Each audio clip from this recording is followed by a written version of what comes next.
सब में परमात्मा तो सदा ही बसा हुआ है। हाँ? अब तुमको क्या करना है?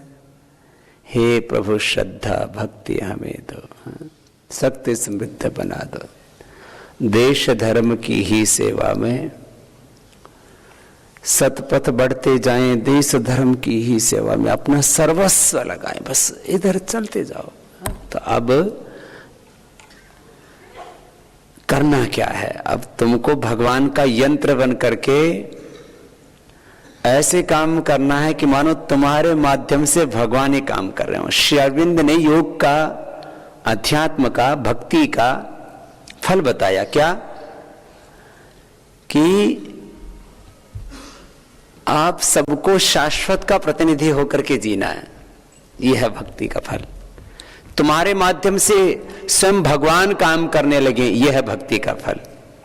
तो अब एक एक भाई बहन को ये ज्ञान योग, ये कर्म योग, ये भक्ति योग, ये योग और अध्यात्म को समझ के जीवन में अपना करके अब ऐसे काम करना है कि तुम एक व्यक्ति नहीं हो। मैं बार बार कहता हूं ना, मैं एक व्यक्ति नहीं, मैं उस शाश्वत का, भगवान का प्रतिनिधि हूं और मैं इसी से धरती पर भगवान का साम्राज्य कायम करना है। इस संकल्प के साथ आपको काम करना है।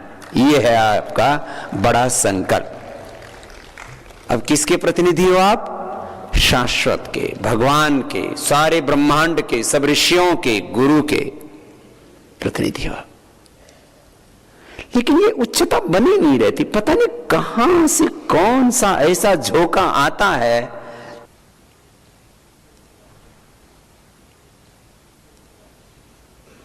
फिर आदमी उन्हीं चीजों में फिर जाकर के गिर जाता है, फिर उठाओ, फिर गिर जाता है, फिर उठाओ। कदम ताल अब वही नहीं होती रहनी चाहिए। अब तुम्हें सचमुच उसी शाश्वत का प्रतिनिधि बनकर के काम करना है। और तुम्हारे जीवन का अब दो शब्दों में पूरा सार निष्कर्ष कह रहा हूं। निष्काम सेवा। सब बोलेंगे क्या है? बोलो।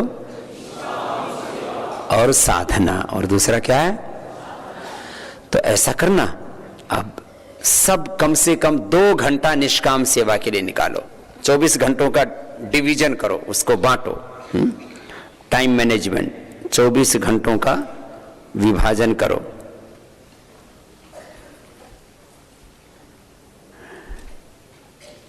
अच्छा बताओ, तुम्हारे समय पर, तुम्हारे ऊपर सबसे पहला अधिकार किसका? भगवान के लिए 24 घंटे में कितना समय रखते हो?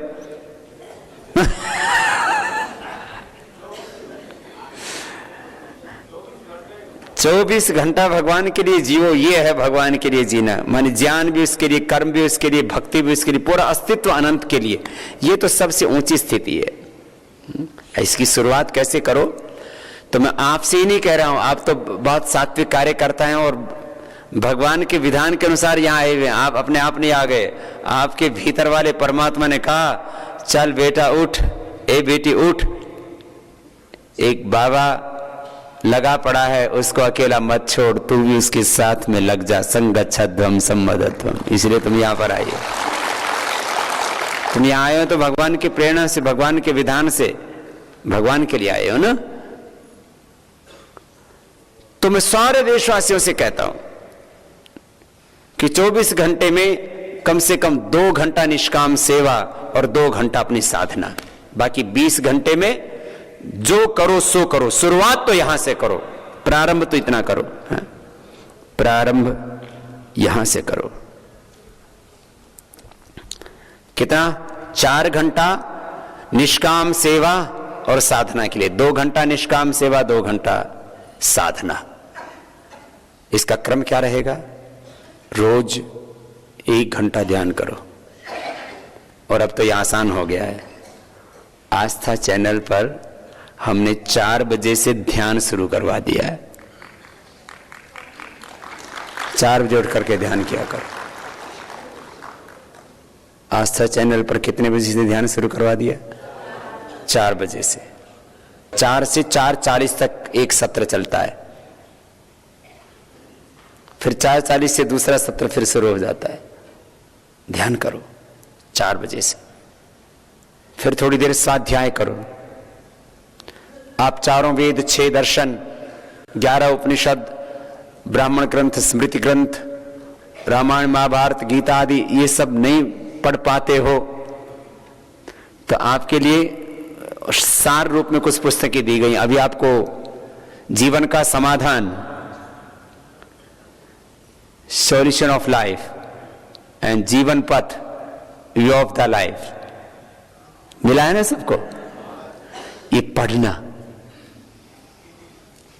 फिर आपको और भी पुस्तकें मिलती रहेंगी, प्रकाश मिलता रहेगा आपको।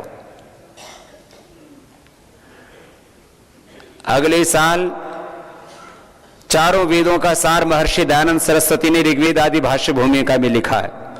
ऋग्वेद आदि भाष्य भूमिका और जीवन में जितनी भी भ्रांतियां हैं उसके निवारण के लिए सत्यार्थ प्रकाश और हमारी चतुर्वर्णाश्रम धर्म की पंच महायज्ञों की 16 संस्कारों की पावनी परंपरा, संस्कार विधि और ऋषियों की, वेदों की, अपने पूर्वजों की मान्यता, उनके सिद्धांत क्या थे ऋषियों के, वो स्वमंतव्य, मंतव्य, आर्योद्देश्य, रत्नमाला, व्यवहार बानो, छोटी छोटी पुस्तकें हैं। ये भी आपको अगले साल दी जाएंगी। पहले जो अभी टारगेट दिया इसको कर लेना पूरा, इसको पढ़ो, प्रकाश बढ़ेगा, ज्ञान बढ़ेगा तुम्हारा।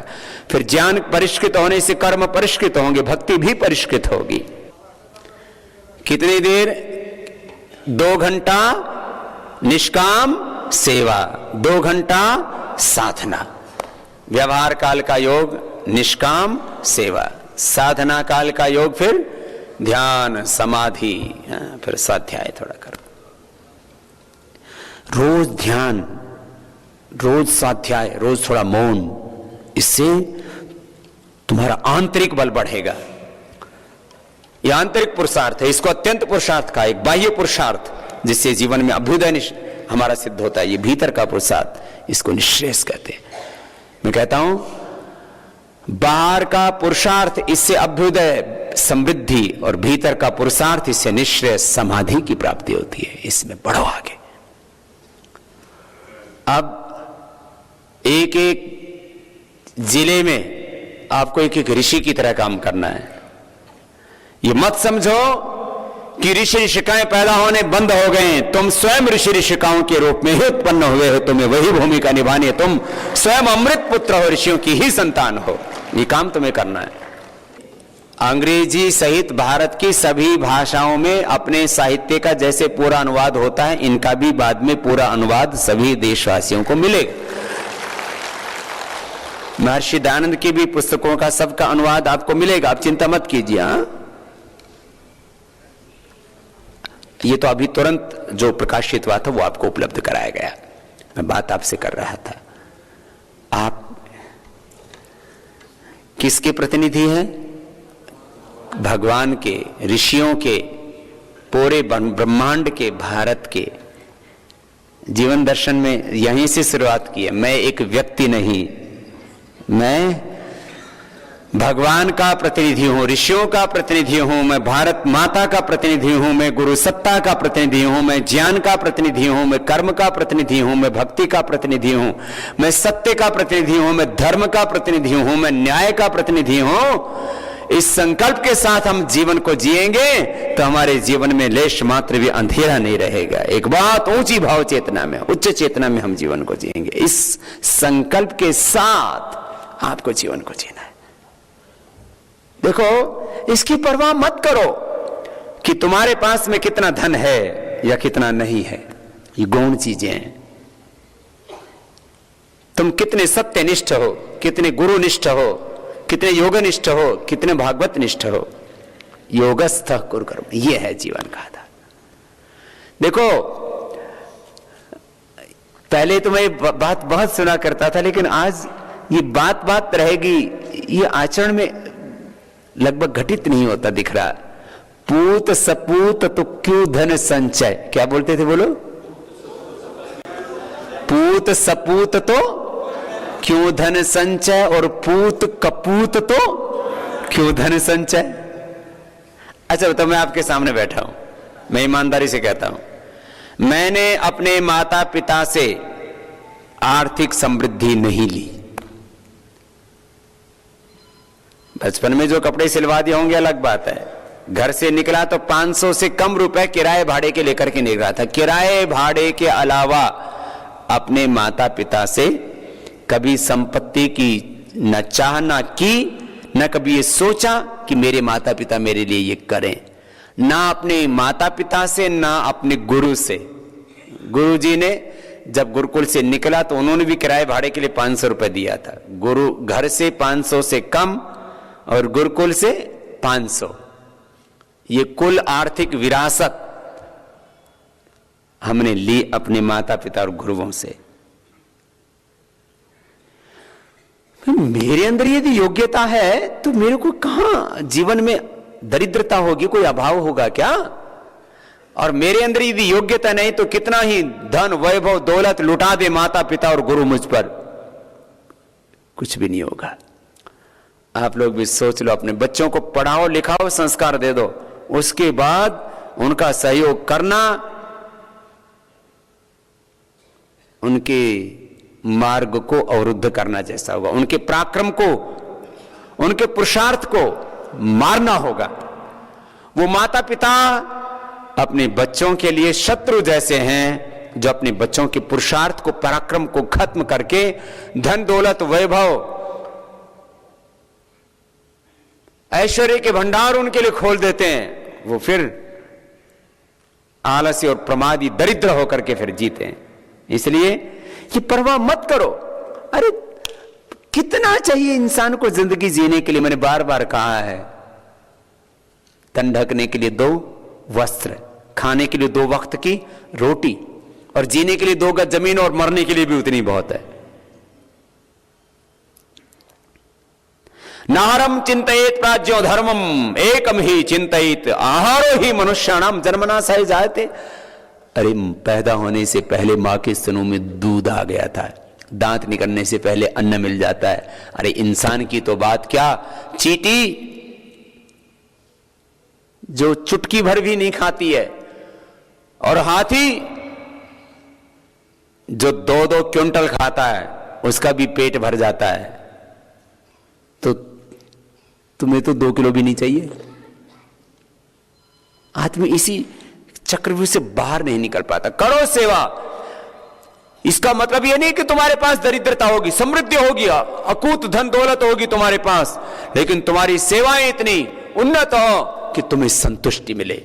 1-2 औलादों के लिए पुरुषार्थ करना, ये कोई जिंदगी का सार है क्या? निष्कर्ष है क्या? यही जिंदगी का केवल मकसद है, लक्ष्य है, ध्येय है क्या? आदमी ने पता नहीं कुछ चक्रव्यूह से बाहर ही नहीं निकल पाता है। यहां से शुरू करो अपनी जिंदगी को, निष्काम सेवा।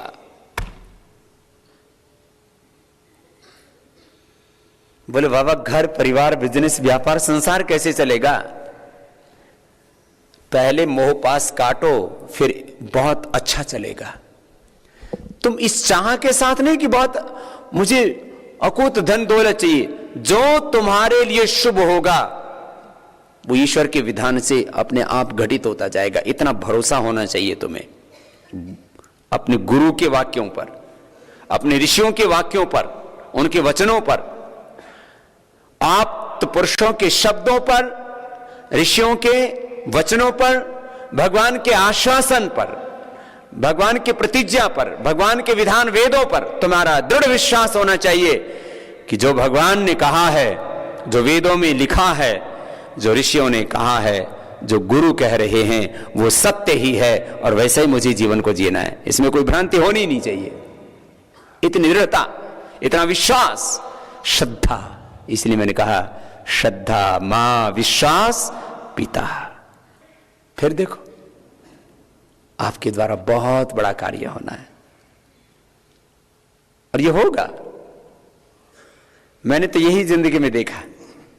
मैंने जहां से अपनी जिंदगी शुरू की थी उससे सैकड़ों हजारों लाखों कदम आगे से आप अपनी इस जीवन की यात्रा को शुरू कर रहे हो।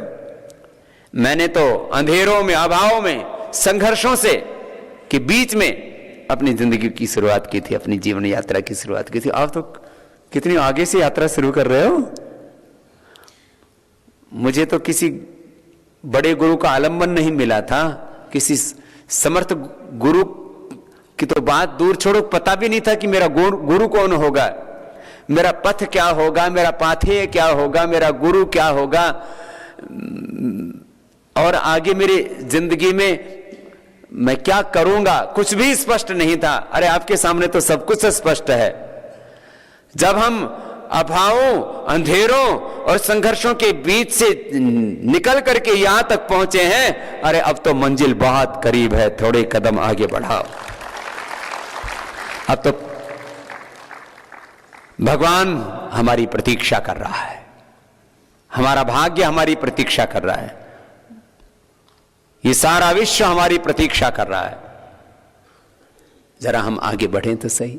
निष्काम सेवा और साधना, इसको बढ़ाते जाओ, बढ़ाते जाओ, बढ़ाते जाओ।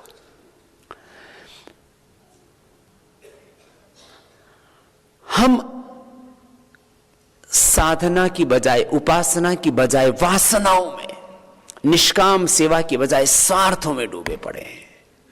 अरे ये सबसे बड़ा स्वार्थ है, परमार्थ ही सबसे बड़ा स्वार्थ है। जरा सोचो, कुछ लोग निकलेंगे, निकल रहे हैं। अभी हमने आचार्य कुलम के लिए आह्वान किया तो पूरे देश भर से 2 से लेकर के 100-200 एकड़ के करीब करीब 1000 प्रस्ताव आ चुके हैं। उन सब का हम अभिनंदन करते हैं। कितना? करीब 1000। लोग कहते हैं बाबा जी यहां लोग बहुत कंजूस हैं। अरे मैंने कहा भैया, जो जैसा होता है उसको वैसा मिल जाता है।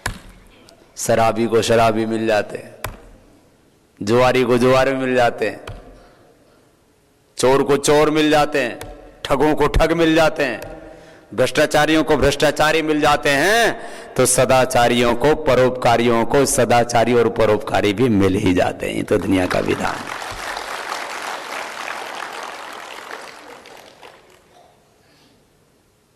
मैं अपने आंखों में वो सपना देख सकता हूं, वो देख रहा हूं।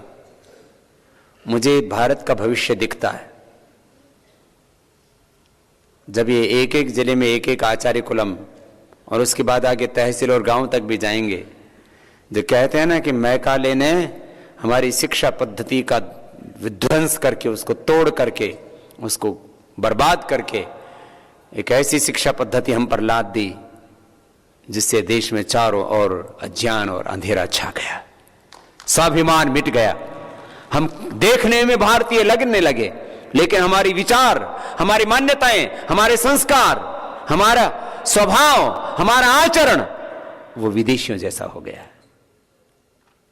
वापस हम बाहर से भी भारतीय, विचारों से, मान्यताओं से, संस्कारों से, पुरुषार्थ से, तप से, त्याग से, बलिदान से, स्वाभिमान से भी भारतीय बने। ये बात होगी। हम ऋषियों के संतान, हमें ऋषि बनना है।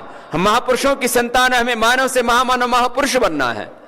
इसी के लिए हम पैदा हुए, इस देश में पैदा हुए। ये कोई सामान्य घटना नहीं।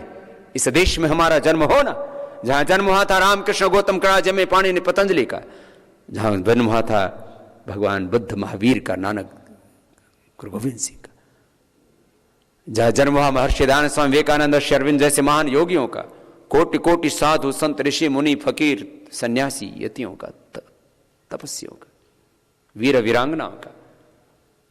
अरे ये कोई सामान्य घटना नहीं। आशा रखो, उत्साह रखो, पुरुषार्थ करो, पराक्रम से आगे बढ़ो। और देखो, जो आज हम सोच रहे हैं कल को वो होने ही वाला है। और मैंने यही जिंदगी में देखा है। मात्र मैंने सपनों को नहीं बेचा, मैं सपनों का सौदागर नहीं हूं। मैंने तो हर संकल्प को हकीकत में तब्दील किया है, और जो कुछ सोचा उसको घटित होता हुआ कोई दूसरा देखे उस सत्य को, तो ये दूसरे का सत्य होगा। मैंने तो अपने हर संकल्प को अपनी आंखों के सामने सत्य होता हुआ देखा है। आपने देखा है। क्यों छोटा सोचते हो? बड़ा सोचेंगे, आगे बढ़ेंगे, बहुत कुछ अच्छा होने वाला है। तो आप सब अब इस आचार्य कुलम के काम में भी आप सबको लगना है। अभी आप में से कितने भाई बहन प्रस्ताव लेकर के आए आचार्य कुलम का? वो भी आप वाले, आप भी खड़े हो जाएंगे।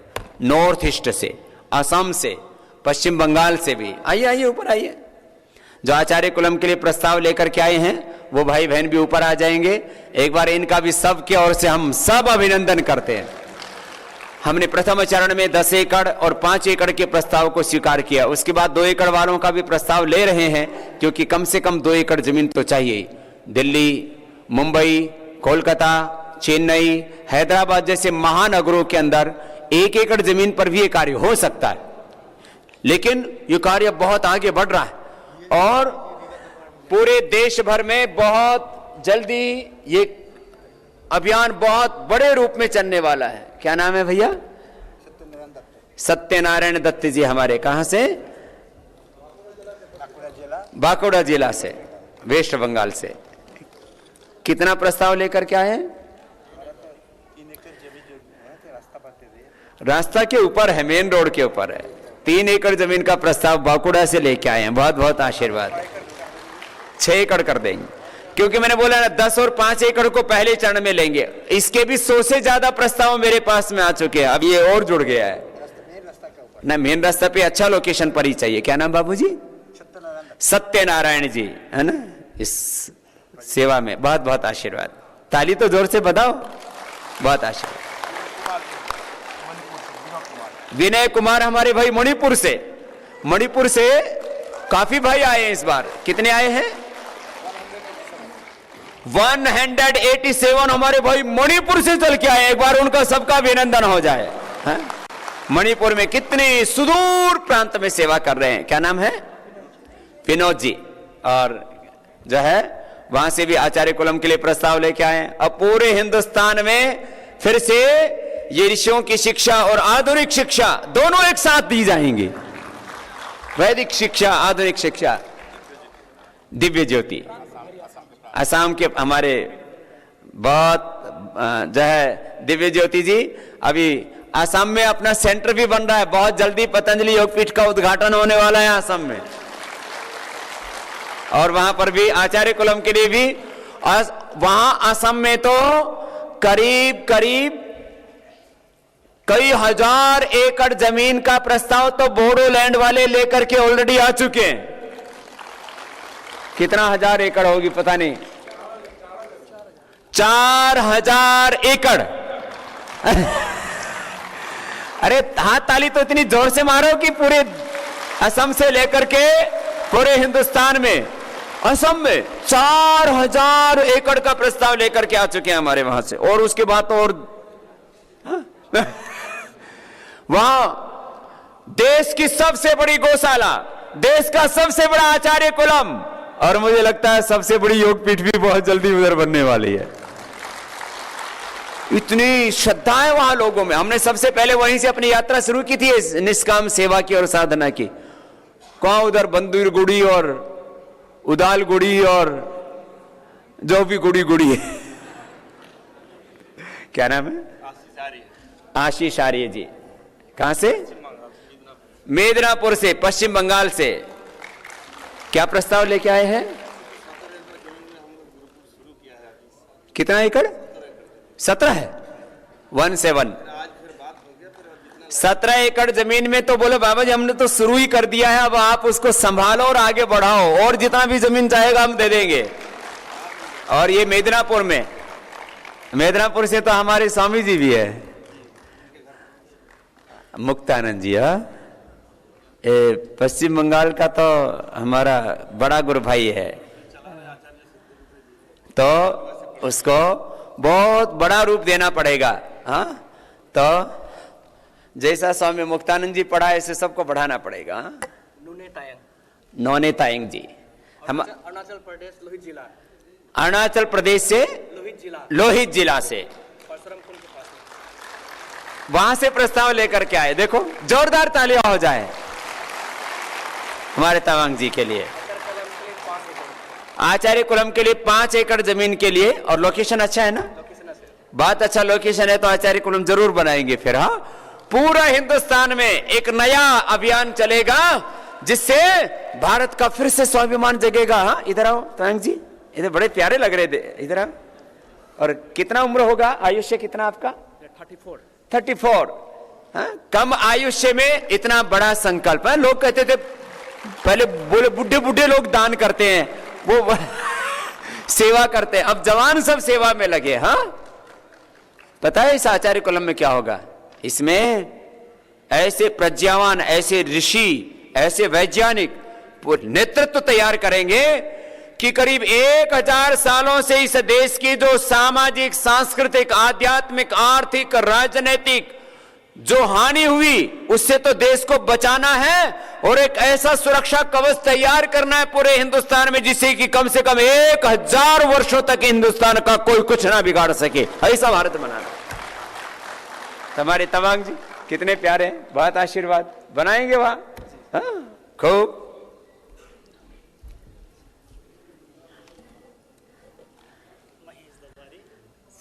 सिक्किम से महेश जी, क्या बात है, जोरदार तालियां हो जाए सिक्किम वालों के लिए भी।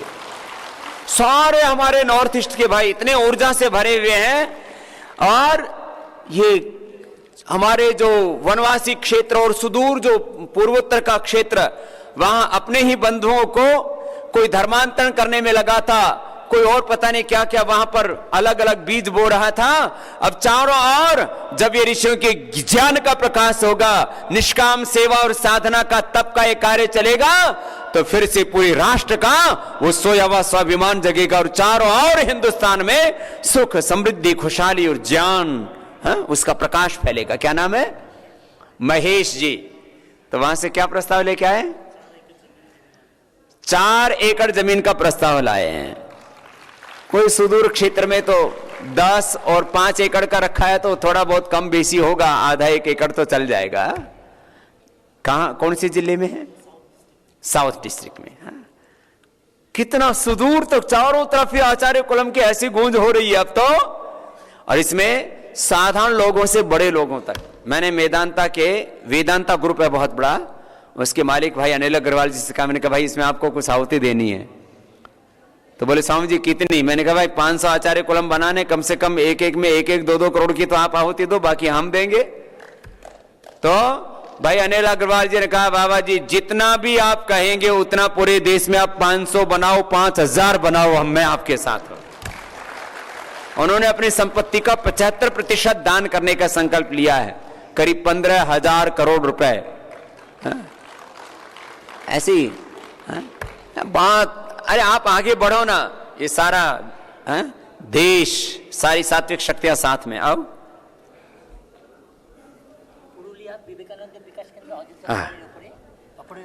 पुरुलिया से हाँ, बहुत अच्छा। ये विवेकानंद विकास केंद्र बोले कि समझिए आप आओ, हम तो प्रतीक्षा कर रहे हैं, पहले से भी सेवा कर ही रहे हैं।